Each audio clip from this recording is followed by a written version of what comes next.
I pledge allegiance to the flag of the United States of America and to the republic for which it stands, one nation, under God, indivisible, with liberty and justice for all. Morning, everyone. Welcome to the Thursday, February 18th meeting of the Board of County Commissioners. My name is Shelley Bueller, and I have the privilege of serving as chair of the commission alongside Commissioner Bob Archer and Commissioner Kevin Cook. Good morning. Good morning. Madam Clerk, the first item, please. First item is item 1, proclamations presentation. Presentation of the 2015 yearly crime statistics. Major J. Semeka, Sheriff's Office. Good morning, Commissioners. Morning. Major J. Semeka, Shawnee County Sheriff's Office. Thank you for allowing me some time this morning to discuss the annual report from 2015.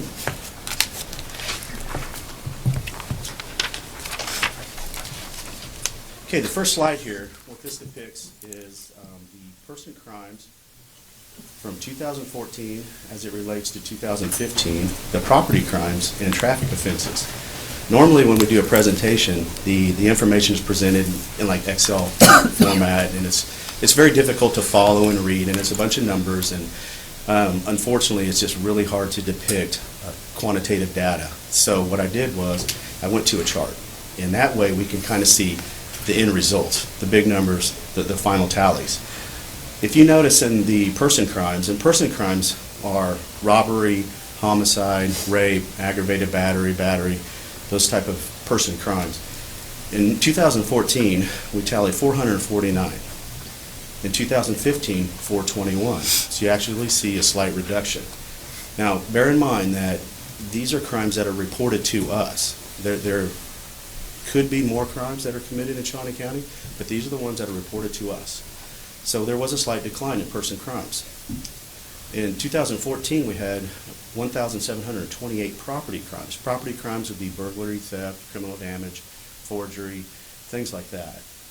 So 1,728 in 2014. In 2015, we had 1,638 reported property crimes. Again, we see a slight decline.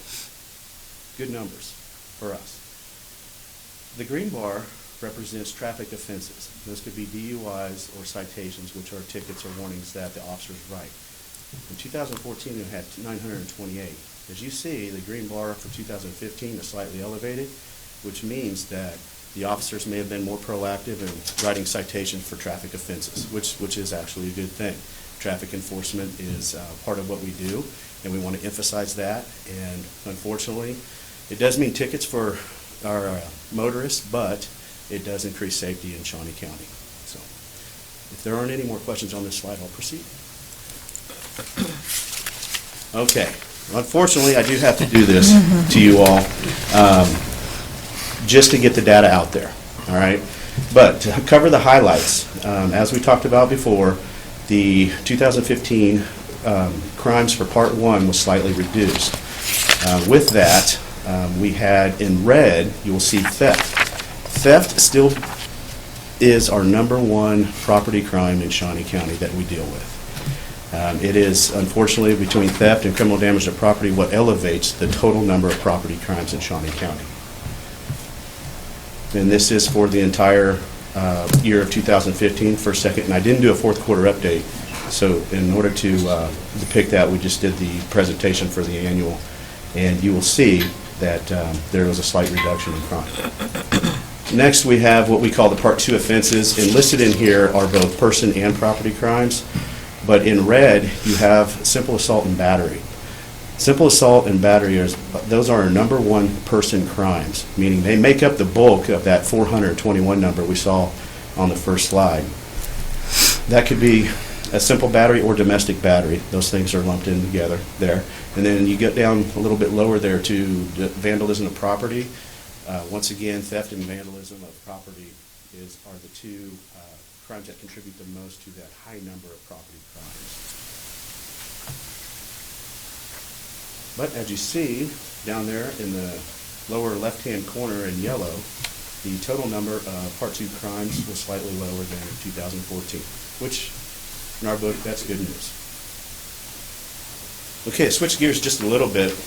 I'm going to talk some numbers in regards to our communication center, or dispatch center. As you can see, 2014, we had a total number of inbound calls of 465,187, a staggering number. If you break that into 911 calls versus administrative calls, you will see there with the red graph and the green graph what those numbers are. Now, comparing 2014 to 2015, for total number of inbound calls, you'll see a slight reduction.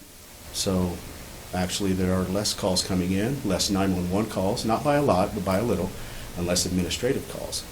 So if you draw a trend line between the number of calls that are incoming and the number of crimes that are reported, you will notice a very slight decrease.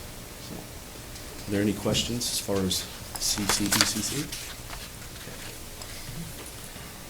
And one thing we usually talk about when we do crime stats, we talk about offender registration. One important function that we do at the Shawnee County Sheriff's Office that we are in charge of, the registrations and updates for, in 2015, 1,077 individuals. Okay. The previous year, in 2014, it was 980. There's a lot going on in this graph, and let me explain.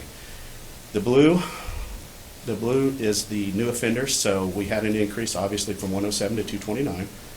The number of cases that were referred to the DA actually went down a little bit, and those are the non-compliant folks. We get somebody who's non-compliant, they haven't registered, they haven't updated, we charge them. They are charged with another crime, and it is investigated by our very small staff that we have in the offender registration unit.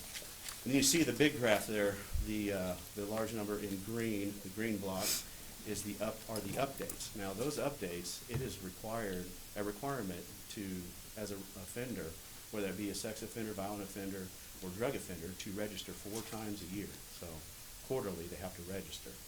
So there's a lot of updating. There's a lot of work that goes into it, but rest assured that group does a very nice job in keeping track of those offenders, whether they're incarcerated or out in the general public. Okay, this is my last slide. Again, we have a little bit of Excel spreadsheet here. We talked about offender registration. One thing to note that we did see an increase in offender registration for 2015, anticipated to rise a little bit next year. It's kind of the trend line there, unfortunately. The number of accidents, just to note, 788 accidents, and of those, there were 196 injury accidents and 3 fatalities. So, and then depicted below there are high accident locations. And those are very close or in an intersection, and those are the numbers we get for there that we are most frequently called to respond to. And then lastly, we show, again, the communications for this year. And just to give you an idea, every day, the average number of calls is 892 calls that come into the dispatch center. Now, those are just phone calls. The dispatchers have to deal with the radio traffic as well, and the traffic that comes in off the street from the officers requesting information or them dispatching the call itself. So a lot of work goes in there. We're very busy folks, and just to give you a little rundown numbers-wise of what they actually do. So. Thank you. Are there questions? I don't believe so. Commissioner Archer? If I may, Madam Chair, this is great. I like having reports and information on how we're doing. These are all historical information. It's past. I'm wondering if you could tell the community some of the things that we're doing to be proactive in the Sheriff's Department to actually reduce crime that we have. Okay. Well, I don't know if a lot of people know this, but our county is divided up at the Sheriff's Office in 4 zones or 4 divisions, 4 territories is what we call them. The southeast, southwest, northeast, and northwest. And we try to assign at least 1 car, if not 2, to each one of those territories so that there's coverage in there. And the idea is for that officer to stay in that area, make contacts with the folks there, work the calls in that area. But unfortunately, sometimes if we have lower numbers, they get called to other parts of the county and they don't spend time in their territory. Now, there are 3 shifts. So that could happen on first shift, which is traditionally the morning shift, or second shift, which is afternoon, or even the evening shift, which is night shift. Depending on our staffing levels, will kind of dictate where our officers are at any particular time. What we try to do is we evaluate and analyze a little bit of the data that comes in as far as some of the crimes, especially property crimes. Where are these crimes being committed? If you look at a crime map, It's very sporadic. They're all over the place. The criminal element may look at that and say, hey, we got to move around. We stay in one place, they're going to get us. So it's very difficult. We kind of reacted in that sense. We chase the bad guys, so to speak. But the proactive part comes with education of the public. The more contacts and visibility we have, the partnership that we can, foster between businesses and the schools and just the residents, the small towns in our county, helps promote our cause and the cause of the entire county. As far as traffic enforcement, we got to look at those things, see where those places are. Where are we writing tickets the most? Where are they speeding? Where are the accidents occurring?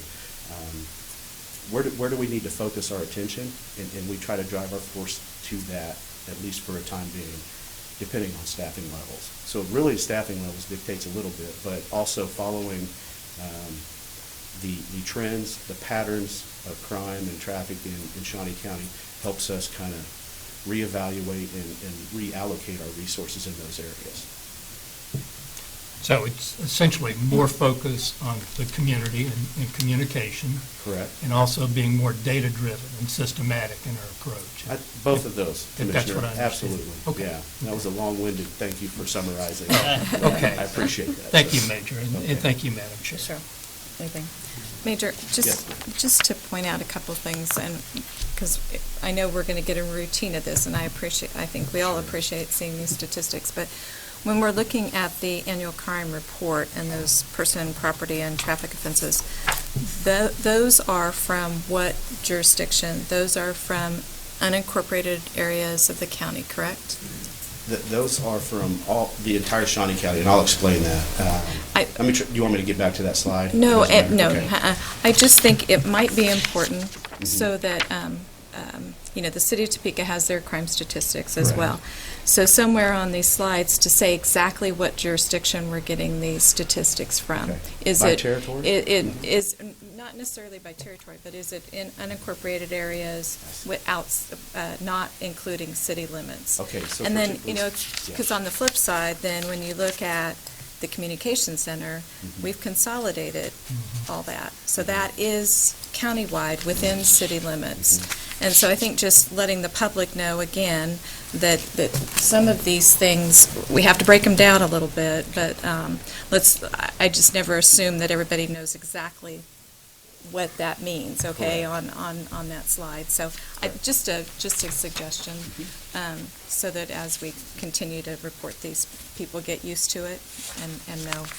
The other thing, too, is on the administrative calls coming in, is that a different number, or is that the 911 number? That is a different number. That's our administrative line.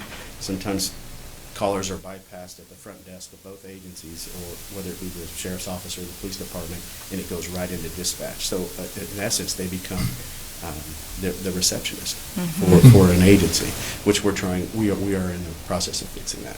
Good. Okay, great. Thank you very Okay. much. Thank you.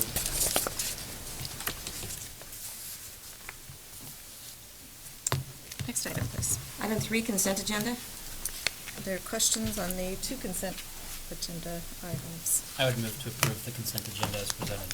Thank you. There's a motion by Commissioner Cook, Second. second by Commissioner Archer. All in favor, say aye. Anyone opposed? Motion carries 3-0. Item 4, new business. A, County Clerk, number 1, consider all voucher payments. Madam Chair, this morning we have one voucher report dated February 17th, 2016. Total amount of vouchers is $1,051,458.38. Significant items on that report include capers at approximately $290,000. In the jail, we have $86,000 for Aramark and $210,000 for Corizon. And then finally, for Health Administration through Blue Cross Blue Shield, a total of about $55,000. I've reviewed the vouchers and have no questions or concerns, and so I'll make a move to approve the vouchers as presented. Thank you. There's a motion by Commissioner Archer. Are there Second. questions? Second by Commissioner Cook. All in favor, say aye. Anyone opposed? Motion carries 3-0. Item A2, consider correction orders. Move approval. Second. second by Commissioner Cook. All in favor, say aye. Anyone opposed? Motion carries 3-0. Item B, Sheriff's Office, number 1, consider approval of resolution number 2016-14, authorizing issuance of a credit card for official business for Jefferson Roads with a credit limit of $1,000. Good morning again, Commissioners. Major Jason Mecca. Jeff Rhodes is our mechanic supervisor, and what he has to do when he needs to go pick up parts is he has to come down to the sheriff's office and then proceed to the location where he's making the purchases. For sake of efficiency and ease on him, the issuing of a credit card would make his job substantially easier in that regard. So that's why we're requesting it. And he has signed the form that's required. Yes, ma'am. Okay. Okay, other questions? I'll move to approve. Motion by Commissioner Archer. Second. Second by Commissioner Cook. All in favor, say aye. Opposed, motion carries 3-0. Thank you, Major. Item C, Parks and Recreation, number 1, consider approval of request to solicit requests for quotations for repair to the earthen berm at Cypress Ridge Golf Course with an estimated cost of up to $200,000. Good morning, Commissioners. John Knight, Parks and Recreation. This item has been before you before. This is actually our request now to go out for it to get a bid price on the work at the Cypress Ridge Golf Course. It is a very time-sensitive project in that it controls all the irrigation water for the golf course. To kind of speed that process up, Kerry Golden is buying a vast majority of the supplies that we know that they're going to need in the way of piping and some of that kind of stuff, so that the contractor will only be bidding on the work. Since it is time sensitive, we're going to watch that and make sure that we know that at some point in time, the cost of this may be more beneficial for us to go ahead and purchase city water as opposed to the rainfall. So if we have to pay any kind of premium for the speed of the work, we're on top of that. Be happy to answer any other questions. If you've got some detailed questions, Carrie is here as well too. Thank you, John. Other questions? Commissioner Yeah, Archer? please, Madam Chair. Was this a sudden problem, or did we know this was coming for quite some time, John? No, we didn't know this was coming. Well, we did not know it was coming, but we sure could have known that it was coming. In that, generally the structure of a dam like that usually gets around 15 years out of it, and I think the city has had that in there for 27 years. So we knew it was going to begin to leak around the berm at some point, and now we're fixing that. So. But this was part of consolidation of Parks and Rec, is that we took over Cypress Ridge. Oh, yes, yeah. Okay, and we inherited what we inherited. Yes, sir. All right, thank you. Commissioner Cook? John, as we've taken the golf functions out of your general budget and have them as a separate area, how will this reflect in our profit and loss statement for golf? Is this going to be a separate expenditure if we need to do any repairs up to $200,000, or is this going to be covered by the income generated from golf? The vast majority of this money will be the building maintenance fund, which is a property that is the primary depositor into the building maintenance fund is those properties like golf and the sports complexes, those type of things, because we're required by federal government on some of those to not put that into the general fund. So to a large extent, it's user fees going into that. This was also some money that was put aside in their budget at the end of last year to take care of that. I will tell you that the actual play of golf at Lake Shawnee and Cypress Ridge, no taxpayer dollars are going into that. We started the revolving fund. That's turned out to be very successful, and with weather like this in February, we're expecting 2006. We're expecting the rest of the 10 months to be just like this, but it should be real successful after last year of having a really horrible spring in the way of weather. The only one that receives any kind of taxpayer support is Ford's Golf Course, and that taxpayer support has been reduced dramatically with the foot golf and some of the other functions that we do. Did I answer your question? Absolutely, thank you. Further questions or a motion? I'll move to approve. Second. Motion by Commissioner Archer, second by Commissioner Cook. All in favor, say aye. When opposed, motion carries 3-0. Item C2, consider approval of certain closings and restricted uses of Lake Shawnee for 2016. Commissioners, this is an item that we have before you every year to inform the public when we have special restrictions on our different parks, primarily Lake Shawnee, when we're stocking trouts or having special events, to try to give as much advance notice to the public as we can so that you don't go to all the trouble to load up your boat and go out to Lake Shawnee only to find out that they're having the Tin Man that day. The other thing that we're trying to do this year on this, and we put this in front of you today because of the some events, immediate events that are coming up, but this is also going to be in front of the new Shawnee County Parks and Rec Advisory Board, and we'll invite the public to come in so that they're knowledgeable of this and also have some comments. I don't anticipate this document changing, but should we gather some information from the advisory board that would cause us to want to change this, we could come back down here and amend the ones that's later in the year. Sean Osborne's worked really hard on this project. He's here if you have any detailed questions about these restrictions. Okay, thank you, John. I have no questions. No questions for you. Move approval. Is there a second? Second. Second by Commissioner Archer. All in favor, say aye. Anyone opposed? Motion carries 3-0. Thanks, John. Thank you, Commissioner. Item D, corrections. Number 1, consider approval of request to solicit bids for one replacement HVAC rooftop unit at a cost of $168,952. Good morning, Commissioners. Brian Cole, Shawnee County Department of Corrections. I first want to apologize and make a correction. This isn't a request to solicit bids, and I didn't catch the error until it was already submitted. That's why I wanted to correct it here. This is a request to purchase and replace the last of 6 rooftop units that was approved back in 2013.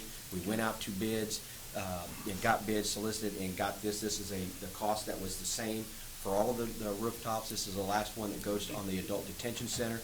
We have met and stayed close to Betty on this, and we just reached out to her saying, look, we'd like to get this going because it takes, once you get the process, if it gets approved, it takes about 2 or 3 months to get everything set, built, and scheduled to put on there. And that did talk to her that there is money available in the capital outlay fund for this project. And this takes care of us, that we hope, and because this replaces some that outlived their use in the very beginning. So this is a long project, but everything's going to be up to date and efficient and ready to go. So I'd be happy to answer any questions you may have. Brian, are there units above the juvenile detention? Yes, they're done. Those are all finished Yep, as well? this is the Okay, last one of the Just wanted to make 6. sure. Yes. Everything.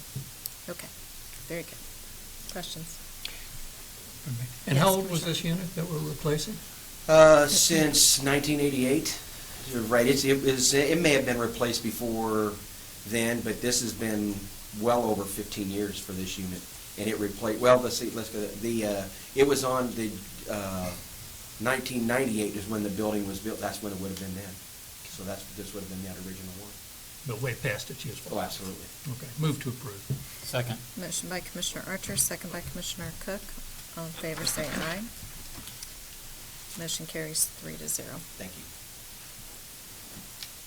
Item E, Health Agency. Number 1, consider approval of request for out-of-state travel for 2 health agency staff to attend the 2016 Public Health Preparedness Summit at a cost not to exceed $4,100 and funded by grant funds. Good morning, Commissioners. Ed Kalis for the Shawnee County Health Agency. This is a conference that we typically have gone through for many, many years now. At the request of KDHE, they recommend that EPCO staff goes, and they do provide the funding for that to happen. This year it's in Dallas. Typically it's in Atlanta, but this year it's in Dallas. And if you have any questions, just let me know. Thank you. Are there questions? I have none. I would move for the approval of the request for out-of-state travel. Thank you. There's a motion by Commissioner Cook. I'll second the motion. All in favor, say aye. Anyone opposed? Motion carries 3-0. Thank you, Ed. Item F, Administrative Services. Number 1, consider authorization and execution of contract C-52-2016 with Smith's Detection for annual maintenance of the courthouse metal detection equipment at a cost of $9,758. Good morning, Betty Greiner, Director of Administrative Services. This is for the annual renewal for the maintenance on our metal detection equipment here at the courthouse. The amount is $9,758 for the year, and that amount is the same as last year, so there's no increase. Good. Thank you. Are there questions on the contract? I'll move approval. Is there a second? Second. Second by Commissioner Archer. All in favor, say aye. None opposed. Motion carries 3-0. Thank you, Betty. Item G, Commission Number 1, reflect that Commissioner Cook has appointed Spencer Duncan to serve as the second County Commission District Representative on the Kansas Expo Center Board. Mr. Cook? At this time, I would move to have Spencer Duncan appointed to the Expo Center Advisory Board as my representative. As we each have 2 representatives on the Expo Center Advisory Board, Mr. Duncan is very active in the Topeka community, and with the Expo Center, I think that he would be an excellent addition to the advisory board. He's also the son of Tuck Duncan, who appears before us regularly, so his name's not unknown. And It's Tuck Duncan familiar. serving as the original member of the Expo Center Advisory Board. Really? Mr. Spencer Duncan did send an email this morning, I believe that it was sent to all 3 commissioners, expressing his gratitude for being appointed to the board, and also just saying thank you and that he serves at our, wanting to be in touch with us, and should we have any questions or concerns, always being able to reach out to him, but unfortunately he was not able to be here this morning due to a prior business commitment. Okay, very good. We'll let the record reflect this appointment. Thank All you. right, thank you. Item 5, Administrative Communications. Yes. Commissioners, the difference between Spencer and Tuck is that Spencer actually is funny. Tuck just thinks he's funny. Woodchucker County Councilor, I'd like to go over a couple of the legislative bills that we've been talking about and give you an update of where we're at. The Senate Bill 316, the tax lid bill that we all fear is coming, the hearings are now set. They're going to be March 8th and 9th, and I will be attending both those days, so I'll be a little bit hard to get a hold of those 2 days. The Juvenile Justice Bill, Senate Bill 367, is now going to the full Senate. That was heard this week. They have made several amendments to it, and as of 8:45 this morning, they have not yet been posted online. But it's my understanding that a lot of the changes and amendments were to slow the bill down in terms of when it's going to be implemented. It's now going to be graduated as opposed to all at once, and then it did change some of the funding, and I'll get back to you on whether or not there's any liabilities to us in that funding. But so that one is moving forward. I don't know if you read in the paper, but there's a bill, House Bill 2543, that concerns a process of auditing our voting machines. This has been a big issue in Wichita. A professor down there would love to look at the governor's race that last occurred in 2014. Apparently, there's a law that prevents that from being audited. So this bill would actually allow that to happen. It removes that restriction. And everybody's lining up in favor of this. Our own Andrew Howell even testified in favor of this. So since Secretary of State Kobach is behind this and in favor of it, this one should go right through. You know, and as open and transparent as Shawnee County tries to be, we should be in favor of this. So hopefully that one will get through. And the last thing I want to bring up is that a bill kind of came out of nowhere, House Bill 2479, and it concerns noxious weeds. Currently, noxious weeds are listed by statute. We know what they are, and we treat them accordingly. This bill would take that list out of the statute and put it underneath the Department of Agriculture. And the fear as a county is that the Department of Ag will now just start listing new weeds that we now have to treat just like it was statute without very little input from us. The list could change from year to year. It just puts a lot of uncertainty into the process. And, you know, if the Department of Ag provides that this weed is not going to be noxious and they give it to us at the middle of April, we've already bought all of our supplies. So it's just a lot of uncertainty to it. So we'll be watching that one. It is going to the full House, but this is a bill that's come up any number of years, and every single time the Senate doesn't seem to care about it. And hopefully that'll happen again. Anyway, that's all I have today. Rich, House Bill 2595, it's a bill that prohibits nutrition labeling. I think there was an article in the paper actually this morning, and Melissa Wagaman testified against it, again, on behalf of KC, local control. So if we can make sure we keep an eye on that one as well. Okay, we'll do it. 2595. Questions? No. Okay, thank you. Good morning, Commissioners. Justin Gregory, Livestock Event Manager for the Kansas Expo Center. Would like to go over the next 10 days at the Kansas Expo Center. We're very excited about the upcoming events. Starting next weekend, the 26th through the 28th, we will be welcoming Equifest of Kansas. This is a new show to the Kansas Expo Center and Topeka. This show had been in Wichita for 18 years previous, and this is something that we were able to bring to Topeka for the first time. Expected attendance between 15 and 18,000 people throughout the weekend, and they will utilize every square foot that we have at the Kansas Expo Center, from Dome Arena to Landing Arena, Exhibition Hall, and including the Conference Center at the Hotel Manor Conference Center. So just wanted to give everybody a heads up and personally invite everybody to come down to see Equifest. We're very excited about it. It's a new show for us. This is a new location for them, and they're looking forward to coming to Topeka. This weekend coming up, starting this evening at the Kansas Expo Center, we are welcoming the circus into town. Again, the Shrine Circus. There will be 6 shows starting this evening, and also in Exhibition Hall there is an RV show. With the expected attendance for the circus, looking at 15 to 18,000 people through the weekend. The Kansas Expo Center in the next 10 days will have over 30 to 36,000 people walk through its doors. So we welcome you to come down and see this, the circus prior and the circus afterwards. Again, feel free to ask, like to answer any questions you may have. Thank you. 30 to 36,000 visitors to our center. To our In center. the next 10 days, yes, That's between the two outstanding. events. That's outstanding. Awesome. Thank you. Thank you. Any other administrative communications? I just want to announce, one of my employees, Candace Massey, is going to be in a play at Civic Theater. It's called Memphis. It's in a musical, and so we're very proud of her. So for everyone's purposes, it starts this weekend. The 26th is the first, and it runs for 6 weeks, 6 weekends, and we're all excited. I asked her if we could bring popcorn and throw it at her, and she said, no, you can't do that. It's not that kind of play. But she said it's a fun play. It's a musical, and we're just proud as we could be of Candace, and she's in the dancing group or whatever, and we're just, like some clerk's office, we're busting our buttons because we're happy, proud of her. So everybody buy a ticket to Civic Theater, go watch Candace, Good and you commercial. can either have the dinner theater or the regular theater, and it's we're just Good deal. it's Good commercial. she's probably listening, and I'm sorry, Candace, but yeah, I could not resist. Sure. Commissioner Cook. Commissioners, I had the opportunity yesterday to go to the Mars facility with Matt Pavarnik and Scott Smathers of the Kansas Topeka Chamber of Commerce and Go Topeka, along with Sylvia Ortiz and Representatives Sandra Clear and Jeff Cohen.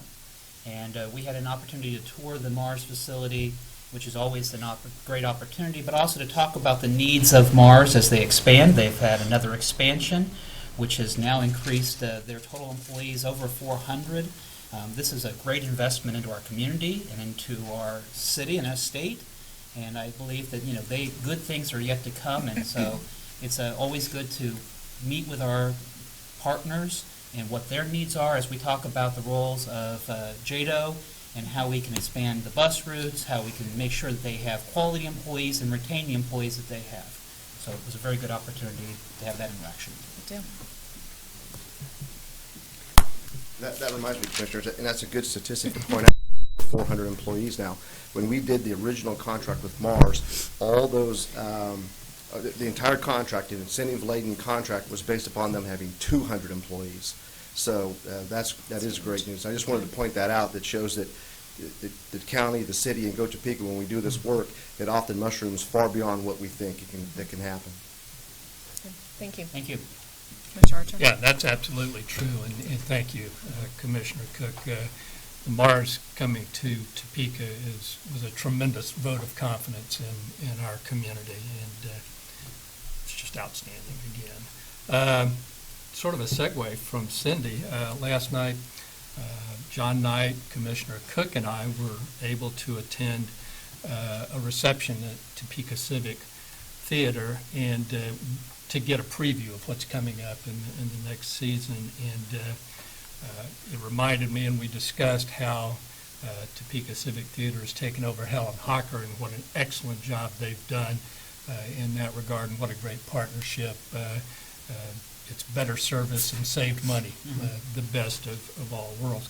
But I did want to thank Shelley Ramos, Sean Leisinger, and Shannon Riley for their hospitality in a great event last night. And that's all I had. Thank you, Very Madam good. Chair. Just want to let both of you know that, that I have had a chance to meet with Deputy Mayor Hiller concerning the interlocal agreement, and talked with her for about an hour, just on our proposal. And then I have reached out to Mayor Wolgast and City Manager Jim Colson and offered to meet with them as well. And certainly I think we would all be individually would be willing to meet with other council members if they have questions. I've also been in contact with and sent the send the contract over to Go Topeka, so they are aware of what's in the interlocal as well. And I might note, I know we had some comments on Monday about the condition of the Expo Center, and in this most recent interlocal agreement, the spreadsheet does address deferred maintenance. We've split apart that $45 million, and that deferred maintenance is at the beginning. And so, again, I'm hopeful that we can reach an agreement with the city. I have not heard when they will be, if this will be on their agenda yet. Their first meeting in March would be March 1st, so I'm hopeful it's on there. So we'll continue to follow up on that. I have nothing else. Next item. Item 6, executive session. There is a need for a 15-minute, not to exceed 15 minutes, for matters related to employee-employer negotiations and personnel matters involving non-elected personnel. And that would be a motion. Is there a second? Second. Second by Commissioner, I know, it was really close. Second by Commissioner Archer. All in favor, say aye.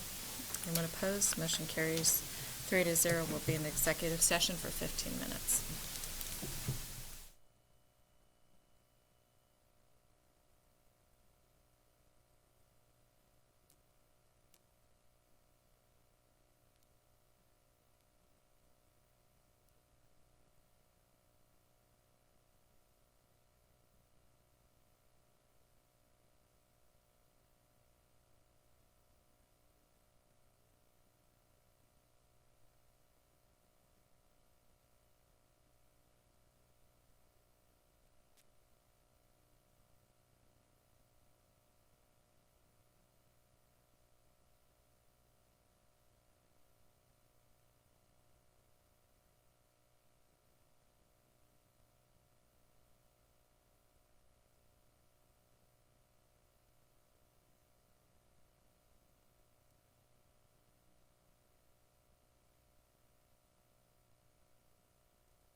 2-0. I said 2 out of 3.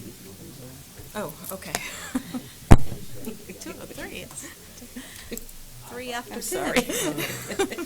Confusing me then. We are back in session. No action required at this time. We are adjourned.